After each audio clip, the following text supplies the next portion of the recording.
በስመ አብ ወወልድ ወመንፈስ ቅዱስ አሐዱ አምላክ አሜን። ነገረ ማርያም በነገረ ድህነት። ዛሬ በዚህ ቪዲዮ የእመቤታችን የቅድስት ድንግል ማርያም በሰው ልጆች ድህነት ውስጥ ያላትን ሰፊ ድርሻ የምንመለከት ይሆናል። ቻናሉን ሰብስክራይብ እና ላይክ በማድረግ እንድትጀምሩት በአክብሮት ጠይቃለሁ። አመሰግናለሁ። ነገረ ማርያም በነገረ ድህነት ውስጥ ከፍተኛ ድርሻ ያለው ትምህርት ሲሆን አካላዊ ቃል እግዚአብሔር ወልድ ከባህሪ አባቱ ከአብ ከባህሪ ሕይወቱ ከመንፈስ ቅዱስ ሳይለይ ከምልአትነቱ ሳይጎድል ሰው ሆኖ በተገለጠ ጊዜ እመቤታችን ቅድስት ድንግል ማርያም በሰው ልጅ መዳን ላይ ያላትን ድርሻ የሚዳስስ ትምህርት ነው። እመቤታችን ድንግል ማርያም በሰው ልጅ የመዳን ጉዳይ ላይ ያላት ድርሻና ምክንያትነት ሙሴ በእስራኤላውያን፣ ቅዱስ ገብርኤል በሰለስቱ ደቂቅ፣ ኤልሳዕም በነዕማን፣ ሱራፊ ኢሳይያስን ከለምጹ በመፈወስ ውስጥ ከነበራቸው ድርሻ በላይ ትልቅ ድርሻ ነበራት። ዘጸአት 32:32፣ መዝሙር 105። ቀዳማዊ ሰው አዳም በበደሉና በኃጢአቱ ምክንያት ከነፍስ ተድላና ደስታ ከገነት ወጥቶ በግብርና ተዲያብሎስ ሲሰቃይ የመከራ ዘመናቱ ያበቃው በእመቤታችን በድንግል ማርያም ምክንያትነት በኢየሱስ ክርስቶስ ፍጹም አዳኝነት ነው።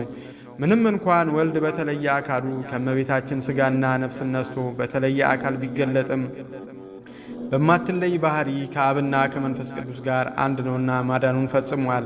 ይህም ኢየሱስ ክርስቶስን ከአብና ከመንፈስ ቅዱስ ጋር አንድ የሆነ አምላክ ነው ብሎ ማመን እመቤታችንን ወላዲተ አምላክ ብለን እንድናምን ይመራናል። በአምስተኛው ክፍለ ዘመን የተነሳው መናፍቁ ንስጥሮስ ኢየሱስ ክርስቶስ ሁለት ባህሪ ነው በማለት በክርስቶስ ላይ ተገዳድሮ እመቤታችንን ወላዲተ ሰብ ብሎ ምንፍቅናን ተናግሯል። ቤተ ክርስቲያንም ወላዲተ ሰብ ያይደለች ወላዲተ አምላክ ናት ብላ መናፍቁን አውግዛ ሃይማኖት አጽንታለች። ሊቃውንተ ቤተ ክርስቲያን ይህንን የአበው ውሳኔ ኦርቶዶክሳዊ አለት በማለት ይጠሩታል። ወላዲተ አምላክ በነገረ ድህነት። እመቤታችን በነገረ ድህነት ውስጥ ያላት ሚና የሚጀምረው አምላክን ከመጽነሷ አስቀድሞ በነበራት የንጽህናና የድንግልና ሕይወት ጀምሮ ነው። አንዳንዶች እመቤታችን ንጹሕ ሆና የተገኘችው አምላክ አስቀድሞ ስለመረጣት እንጂ የእርሷ ድርሻ አልነበረም ብለው ምንም አይነት የእርሷ ድርሻ እንዳልነበረ ምንፍቅናን የሚናገሩ አሉ። እውነታውን ግን እግዚአብሔር በእርሷ ድርሻና ተሳትፎ ለማደሪያነት እንደመረጣት መጻሕፍት ይመሰክራሉ።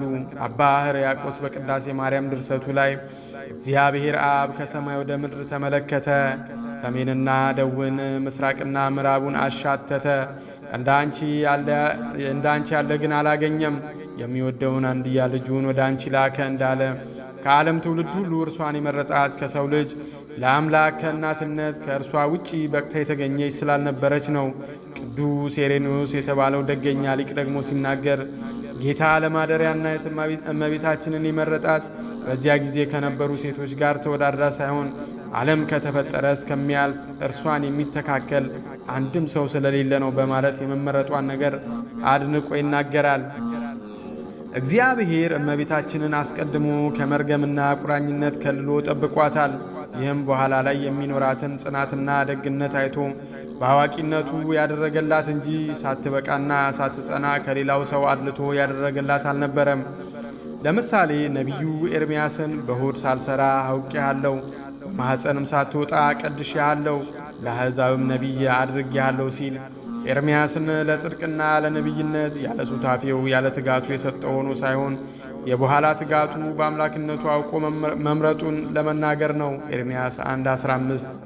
በሌላም መልኩ ቅዱስ ዳዊት ኃጥአን ከማፀን ጀምረው ተለዩ፣ ከሆድም ጀምረው ሳቱ፣ ሐሰትንም ተናገሩ ሲል ኃጥአን ኃጢአትን የሰሩት ቀድሞ ስለተወሰነላቸውና በማኅፀን የሚበድሉ ሆነው ሳይሆን የበኋላ በደልና ኃጢአታቸውን እግዚአብሔር አስቀድሞ እንደሚያውቀው የሚያስረዳ ነው። መዝሙር 58:3 የአውግስጢን አንዱ ምንፍቅናው ስህተቱ የነበረው ቅድመ ውሳኔ ምርጫ ሲሆን የሰው ልጅ ኃጢአትን ከሠራ በኋላ ነፃ ፈቃዱ ተነፍጎታል። በዚህም እያንዳንዱ በሕይወቱ የሚገጥሙት ተግዳሮትና ፈተናዎች በቅድመ ውሳኔ ላይ የተመሠረተ ነው ብሎ ያምን ነበር። ይህም ምንፍቅናው በኋላ ላይ ሉተርና ተከታዮቹ ላስፋፉት ምንፍቅና ትልቅ መሠረትና መነሻ የሆነ ነበር። መርሎተ ጽድቅ ቁጥር 2 ገጽ 218።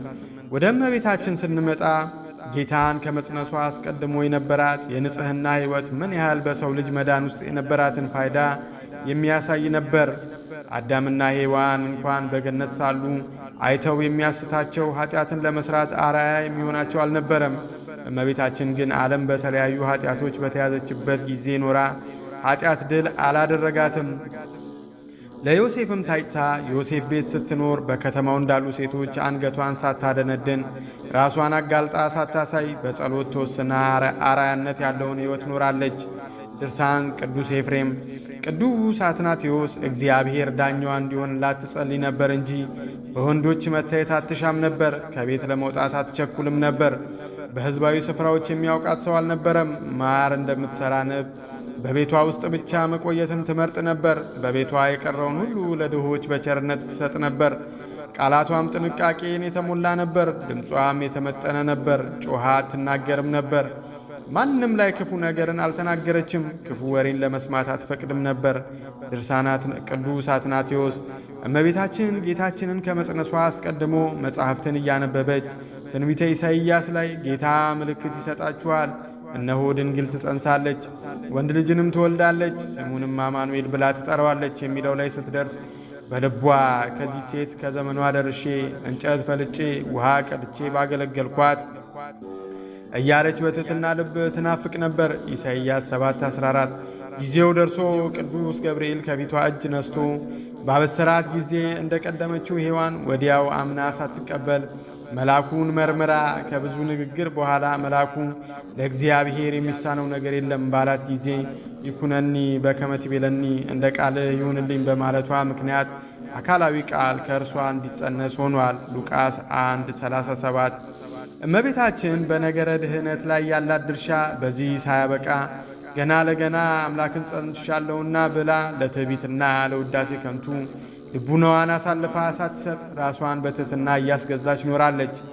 አጋር እንኳን ከአብርሃም ልጅን ባገኘች ጊዜ አገልጋይነቷን ረስታ እመቤቷ ሳራን በክፉ ዓይንና በመታጀር ንቀት አሳይታ ነበር። ዘፍጥረት 16:4።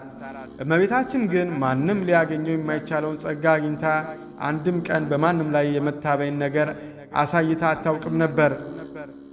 እመቤታችን ጌታን ከወለደችም በኋላ ጌታችን ገና 2 ዓመቱ ሳለ ሄሮድስና ሰራዊቱ ልጇን ሊገድሉባት ባሉ ጊዜ ከሀገር ወደ ሀገር ተንከራታ ከላይ ፀሐይ ከታች የአሸዋው ግለት እያነደዳት ስለ ክርስቶስ መከራን ተቀብላለች።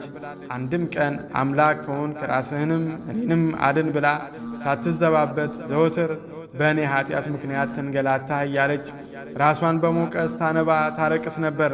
ታዲያ ከዚህ በላይ ምክንያተ ድህነት መሆን ከወዴት አለ? ድርሳነ ቅዱስ ኤፍሬም። እመቤታችን ከስደቷን መልስ በናዝሬት ያለ አባት የወለደችውን ልጇን በስስትና በርኅራኄ ልብ አሳድጋ እስከ መስቀል ድረስ በመታመን ለልጇ ያላትን ፍቅር በጽኑ ጽናት ያሳየች እናታችን ናት። ጌታችን ለዓለም ቤዛ ይሆን ዘንድ ከድንግል ማርያም ከሥጋዋ ሥጋን ከነፍሷ ነፍስን ነስቶ ተዋሃደ። የሥነ መለኮቱ ሊቅ አባ ጊዮርጊስ ዘጋስጫ ባለመድኃኒት በድውይ ሴት ልጅ ዘንድ አደረ፣ ከእርሷም ምድራዊ ሥጋን ተዋሃደ። ለድውዮችም ፈውስን በሚሆን ገንዘብ ከመለኮቱ ጋር አንድ አደረገው። ባለመድኃኒት ከሰማያት መጥቷልና የፈውስ እንጨት እንደማይገኝ ባለመድኃኒቱ አወቀ። ስለዚህ ራሱን ሰው ለመሆን ሰጠ እንዲል መጽሐፈ ምስጢር ገጽ 200። የሰው ልጅ ከመርገሙ የተነሳ ሐዲስ ተፈጥሮ ያገኘው ፈጣሪ ፍጥረታት በሆኑት በሦስቱ አካላት በአብ በወልድ በመንፈስ ቅዱስ ፈቃድና ስምረት ነበር። በዚህም ወልድ ሥጋና ነፍስን ከእመቤታችን ነስቶ በመስቀል ተሰቅሎ በደሙ ማዳኑ ድንግል ማርያም በነገረ ድህነት ውስጥ ያላት ድርሻ ትልቅ መሆኑን በሚገባ የሚያስረዳን ነው። ለምሳሌ በብሉይ ኪዳን እግዚአብሔር የፈጸማቸውን የማዳን ተግባራት ብንመለከት በእያንዳንዱ ማዳን ምክንያት አድርጎ የተጠቀመው ሰውና ተፈጥሮን ነው። 3 ደቂቅን በቅዱስ ገብርኤል፣ ሕዝበ እስራኤልን በሙሴ፣ የግብፅን ንጉሥ በአብርሃም የሱነማዊቷን ልጅ በኤልሳ አማካኝነት ማዳን ሲፈጽም የተጠቀመውን ቅዱሳንና ጻድቃንን ነበር። አንዳንዴ ደግሞ ድንጋይን፣ እንጨትን፣ አፈርን፣ ውሃን ለመፈወሻነት በረድኤት አድሮባቸው ተአምራትን ፈጽሙባቸዋል። ለምሳሌ የኖህን መርከብ ብንመለከት 8 ነፍሳትን እንስሳትን ጨምሮ ከጥፋት ውሃ ለመዳናቸው ምክንያት ሆና ነበር። በሰውኛ አረዳድ ለተመለከተው ግን እንጨት እንዴት ከንፍር ውሃ ይታደጋል የሚል ጥያቄ ሊፈጠርበት ይችላል። ምክንያቱም ንፍር ውሃ ከእንጨት ጋር ሲገናኝ እንጨቱን ይፈረፍረዋል። የኖህ መርከብ ግን ምንም መርከብ ብትሆንም እግዚአብሔር በረድኤቱ ጋርዷት ነበርና 8ቱን ነፍሳት መታደግ ተችሏት ነበር። ቅዱስ ጴጥሮስ ጥቂቶች ማለትም 8 ነፍስ በውሃ የዳኑባት መርከብ በማለት መዳኛነቷን ተናግሯል። አንደኛ ጴጥሮስ 3:20 መርከቧ የዳኑባት ተብሎ መዳኛነቷ መገለጡ የእግዚአብሔርን የሸፈነ ሳይሆን እንዲያውም የፈጣሪ አዳኝነት እንዲታይ ያደረገ ነው። እንዲሁም እመቤታችን መድኃኒት ቤዛዊተ ዓለም መሰኘቷ የልጇ የወዳጇ የኢየሱስ ክርስቶስን ክብር ይበልጥ ይገልጧል እንጂ አይሸፍነውም። በአጠቃላይ ነገረ ማርያም በነገረ ድኅነት ያለው ሚና እመቤታችንን መርገሙ እንዳያገኛት መንፈስ ቅዱስ ከመጠበቅ ጀምሮ እርሷ የነበራት ትጋትና ብርታት፣ ስለ ልጇ ስትል በረሃ ለበረሃ መንከራተቷ፣ በልጇ መሰቀልና መሞት ያገኛት መራራ ሐዘንን ጨምሮ ከፍጡራን ሁሉ ትልቁን ቦታ ይዛ እናገኛታለን። ዛሬ እስከ ምጽአት ድረስ በአማላጅነቷ፣ በእናትነቷ፣ በበረከቷ ከምዕመናን ልቡና ሳትለይ ምክንያተ ድኅነት ሆና ትኖራለች። ወስብሐት ለእግዚአብሔር ወለወላዲቱ ድንግል ወለመስቀሉ ክቡር አሜን። ይቆየን። ከእመቤታችን ከቅድስት ድንግል ማርያም ረድኤት በረከት ያሳትፈን። በምልጇ ከልጇ ከወዳጇ ታስታርቀን። አሜን። ጾሙን የበረከት ያደርግልን። ይህንን ቻናል እንዲህ አይነት መንፈሳዊ ምንባባት እንዲደርሳችሁ ሰብስክራይብ እና ላይክ በማድረግ እንድታሳደጉት በአክብሮት እጠይቃለሁ። ስለምታደርጉትም አመሰግናለሁ። ምንጭ ማኅበረ ቅዱሳን